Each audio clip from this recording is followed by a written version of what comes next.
এই যে শীতকাল পড়ে গেছে আর এই শীতকাল পড়ার পরে আপনার ছাদ বাগানে থাকা বিভিন্ন ধরনের ইনডোর প্ল্যান্টগুলির কি কি রিকোয়ার্ড রয়েছে এটা কিন্তু একটা খুব গুরুত্বপূর্ণ বিষয় রয়েছে।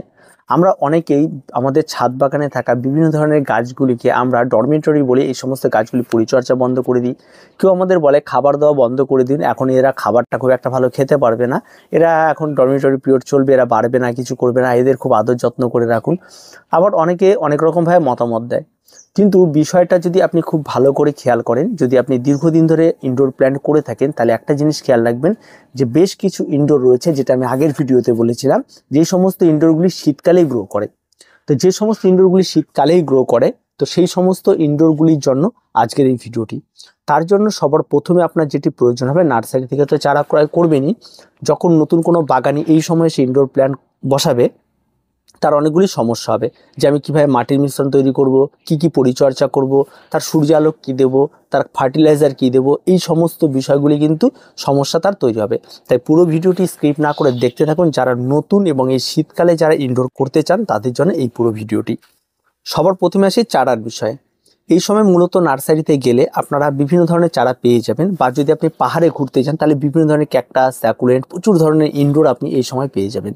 কারণ সেই সমস্ত ইনডোরগুলি কিন্তু শীতকালেই সেখানে একদম প্রপাগ্রেশন হয়ে থাকে, আর সেগুলি বর্তমানে এই সময় তারা বিক্রি করে থাকে।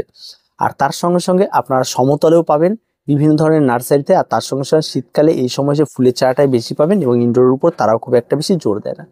তো যখনই যে চারাটি আপনি ক্রয় করবেন, সবসময় খেয়াল রাখবেন যেন একদম সেট চারা হয়ে থাকে এবং সুস্থ সবল, কোনো রকম রোগ পোকামাকড় না ধরে এমন চারা আপনারা ক্রয় করার চেষ্টা করবেন। 2 নম্বর যে বিষয়টি রয়েছে সেটা হচ্ছে টব নির্বাচন। অবশ্যই আপনি ইনডোরে যখন এই গাছগুলি করবেন, টবটি আপনি আপনার পছন্দ মতো যেই জায়গায় বসাবেন সেই জায়গার সৌন্দর্যায়ন দেখে এবং বুঝে আপনি টব নির্বাচন করুন। বর্তমান বাজারে প্লাস্টিক টব পাওয়া যায়, সিরামিক পট পাওয়া যায়, মাটিরও প্রচুর সুন্দর সুন্দর টব পাওয়া যায়, যেটা আপনার পছন্দ আপনি ক্রয় করতে পারেন। তবে আবারও বলছি গাছের সাইজ দেখে কতটা বড় টব রয়েছে এবং কত ইঞ্চি মাপের টবে লাগানোটা সম্ভব, সেই সৌন্দর্যায়নটা বুঝে তবে আপনারা টব ক্রয় করবেন।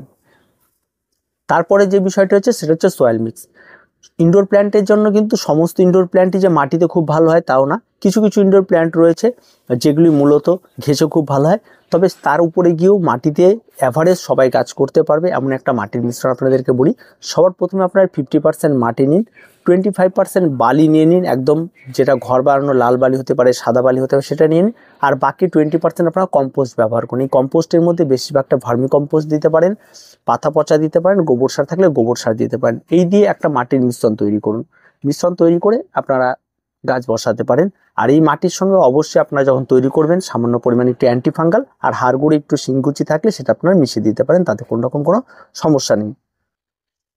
এবার এই মাটিটিকে অবশ্যই আপনারা কোনো একটা ছাকনা দিয়ে ছেঁকে নিয়ে একদম ফ্রেশ, কোন রকম যেন তার মধ্যে দানাদার বা ইটের টুকরো বা প্লাস্টিক না থাকে সেই বিষয়টা দেখে নিয়ে তারপর আপনার মাটিটিকে একদিন হালকা একটু শুকিয়ে নিয়ে তারপর আপনারা গাছগুলি প্রতিস্থাপন করবেন।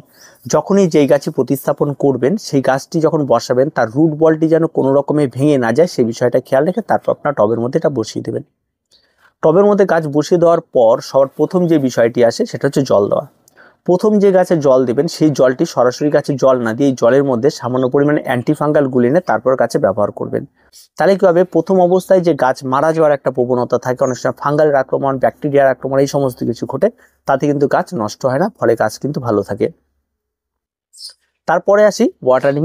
এবার সারা বছর যখন আপনি গাছে জল দিচ্ছেন ইনডোর প্ল্যান্টে, সবসময় খেয়াল রাখবেন ইনডোর প্ল্যান্ট জল একেবারেই পছন্দ করে না।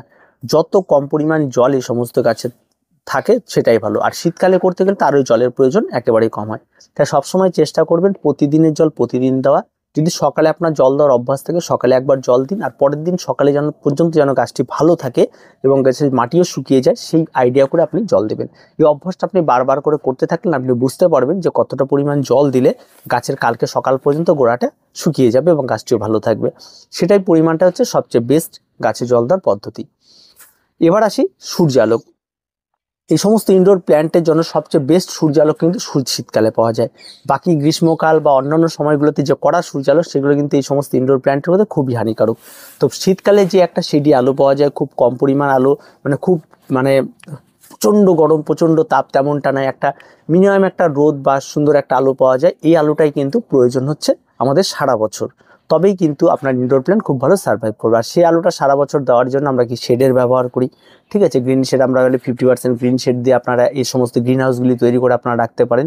তো বিভিন্নভাবে এই সমস্ত গাছগুলিকে রাখা যায়, তবে গাছগুলি কিন্তু অনেক ভালো থাকবে।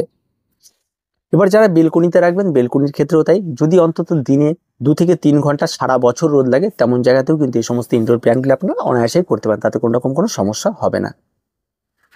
এবার সে ফার্টিলাইজার, এই সমস্ত গাছে ফার্টিলাইজার একটা খুব বড় ব্যাপার। সবাই মনে করে ফার্টিলাইজার একটা বিশাল কাজ করে, প্রতিনিয়ত গাছে খাবার দিতে হবে তাহলে খুব ভালো হবে, তেমনটা বিষয় নেই। যদি আপনি মাটির মিডিয়াতে কাজ করে থাকেন, আপনি এখানটায় পাতলা যে কোনো নর্মাল আপনার ছাদ বাগানে থাকা ভার্মি কম্পোস্ট, ঝাড় গুঁড়ো, শিংকুচি, এই সমস্ত কিছু সমানভাবে মিশিয়ে নিয়ে প্রত্যেকটা গাছে অন্তত মাসে একবার করে এই সমস্ত গাছগুলিতে, প্রত্যেকটা যদি 6 ইঞ্চি মাপের টব হয়ে থাকে তাহলে আপনার 3 থেকে 4 চামচ এই সমস্ত গাছে বা 1 মুঠো আপনারা প্রয়োগ করতে পারেন। এটা আপনার নিয়মিত সারা বছর করে যাবেন, তাহলে গাছের গ্রোথ খুব ভালো হবে।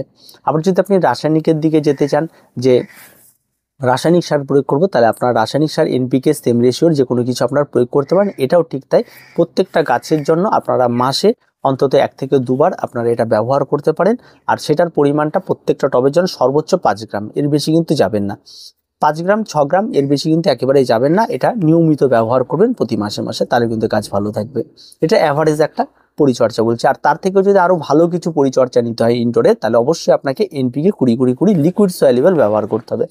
এটা ব্যবহার করলে কি সুবিধাটা হচ্ছে, এটার মধ্যে সমস্ত উপাদানগুলি থাকে, ছোট ছোট মাইক্রোনিউট্রিয়েন্টগুলি থাকে এই সমস্ত খাবারের মধ্যে, যার ফলে কিন্তু গাছের গ্রোথটা খুব ভালো হয়। আর এটা সরাসরি একটি খাবার, যা পাতায় স্প্রে করলে পাতা থেকেই গাছ খাবারটি পেয়ে যায়, ফলে গাছের গোড়া থেকে নিয়ে সেটাকে কাজ করা, এটা ফ্রন্ট কাজ করে।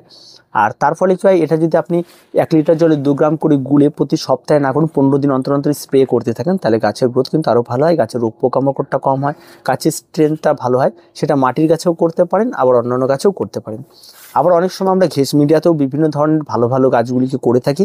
আর ঘেস মিডিয়াতে কোন কোন ইনডোরগুলি করা যায় সে সমস্ত নিয়ে আমি পরবর্তীতে একটা ভিডিও আপনাদের জানিয়ে দিব। সে সমস্ত ইনডোরগুলি যদি আপনার ঘেস মিডিয়াতে করেন, তাহলে খুব ভালো একটা রেজাল্ট পাওয়া যায়।